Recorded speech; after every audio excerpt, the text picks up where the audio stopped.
In my last episode, I talked about medical requirements for PPL and CPL licenses in Canada. And I just wanted to touch on a topic that's been affecting myself and like a lot of my classmates recently. So oftentimes schools, when you start training, if you start off with your PPL and you intend to go get your CPL, they'll tell you to right away get your class 1 medical. In Canada right now, this is like one of the worst things you can do unless you're like accelerating your training and you're planning on finishing your PPL in like 3 months and then your CPL in like 4 months or something like that. But most people don't actually do this. They take around like a year for both. And getting your class 1 medical is a lot harder than getting your class 3 medical. And right now, the processing time to get your class 3 is around 3 months. And in order to get your class 1, it can be even longer. So for like to start, by the time the student actually gets their PPL, oftentimes the class 1 that they got is already downgraded to a class 3. So you've paid all that extra money and you don't use it anyways. Second of all, you're going to get the certificate a lot faster if you start off by getting the class 3 instead of the class 1. You're going to be waiting less time, so you're going to solo sooner, and it's just going to be better for you overall. I genuinely don't know why flight schools tell you to get the class 1, but that's totally outdated info, and I would not recommend it whatsoever. Definitely get your class 3 first if you're starting off with private. Another thing I wanted to touch on is don't tell TC anything that they don't ask you. So don't lie to them, but don't offer additional info if it's not asked. So certain like neurodiversities, they don't ask this. But in terms of medical knowledge, most TC medical examiners are at least 2 decades behind the research. So if you're a person with ADHD, or if you're a person with certain types of like ASD, autism, stuff like this, and you disclose this info to them, chances are you're not going to get your medical certificate. But the thing is, they don't ask this question. So you're not lying to them. You're not hiding anything from them by not disclosing this to them.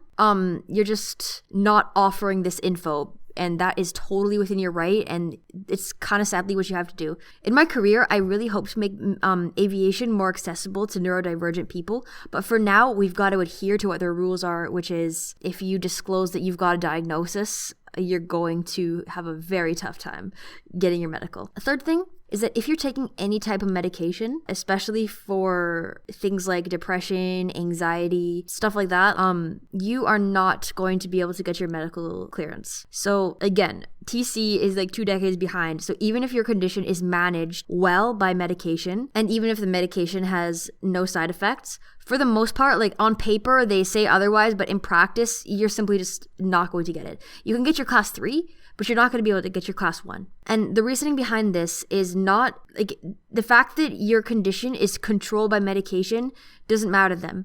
The fact that the medication doesn't have side effects does not matter to them. The fact is that your condition exists at all. So unfortunately, lots of pilots are having to choose between their mental health and their career. And I've seen people get really basically screwed over by this, and it's really sad. And again, I really hope that in the future, once I am hired by an airline, I'll be able to do my part to change this. But for now, I'm just focused on like getting in there in the first place. If you want to get your class 3 and you are taking medication for anxiety or depression, you can go for it. If you want to get your class 1, sadly, you are going to have to stop the medication. Lots of times they could say you could be on one type of medication only for class 3. So you're going to have to like choose, unfortunately, which type of medication you want to keep. But you have to sadly stop any medication in order to get your class 1.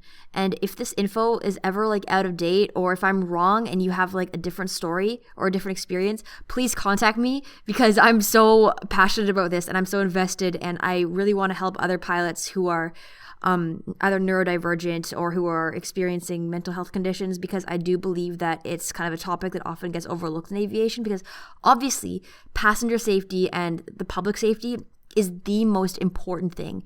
But if there's a pilot who has a condition that's well managed and they could make a good and safe pilot, then I do feel that they should have the right to try. So a person with some developmental disability, according to the laws today, would not have the right to attempt to get their pilot license. I believe that every human should have the right to try to get their license. And if you can't pass because you don't have the cognitive capabilities to pass the exam, then you tried. So, TC frames the right to fly as a privilege, and they basically remind you that it's a privilege to fly.